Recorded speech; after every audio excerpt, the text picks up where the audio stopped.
Namaste guys, Rajesh here for Namaste Tech, and in this video, I'm going to do a speed test, multitasking, and NAND storage comparison between the Redmi 4 and the Redmi 4A. There's only a difference of rupees 1000 between the Redmi 4A and the Redmi 4, but that additional 1000 rupees has allowed Xiaomi to include more powerful internals on the Redmi 4.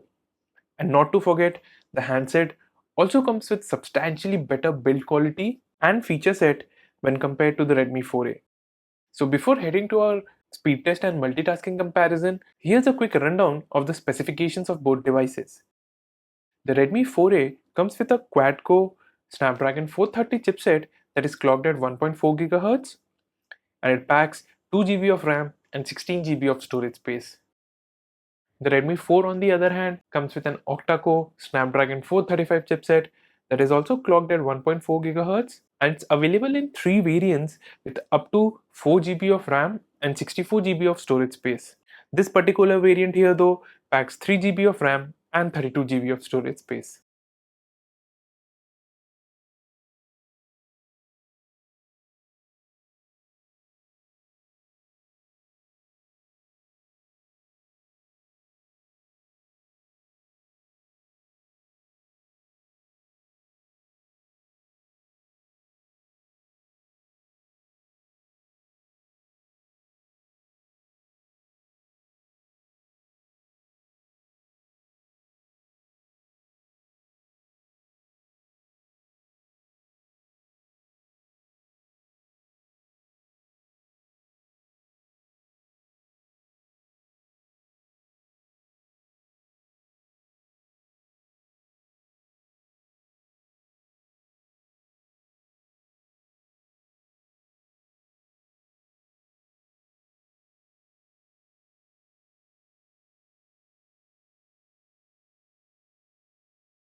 So in our speed test that comprised of opening 8 set of applications including heavy games like Asphalt Extreme and Temple Run 2, the Redmi 4 took almost 1 minute and 20 seconds while the Redmi 4A was 3 seconds slower at 1 minute 23 seconds.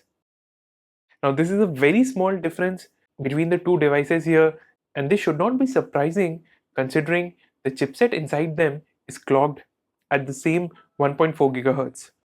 However, the additional cores inside the Redmi 4 do allow it to multitask better, and the phone overall feels much smoother to use than compared to the Redmi 4A. In our multitasking comparison, both phones did not unload any single application or game.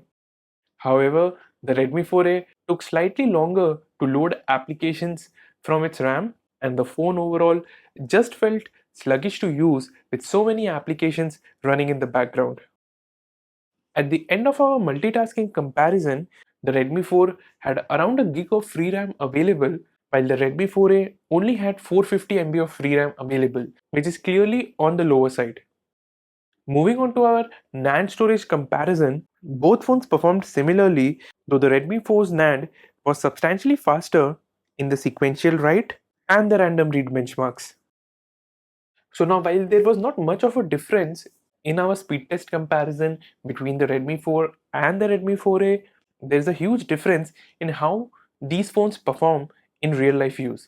The Redmi 4A just feels more sluggish to use than the Redmi 4A, and the latter's slightly better performance can be attributed to it coming with a more powerful octa-core chip that is able to handle processes and applications running in the background better. So that's it for this video guys. I hope you liked it. Make sure to hit that like button below and do subscribe to our channel if you have not already done so. Thanks for watching.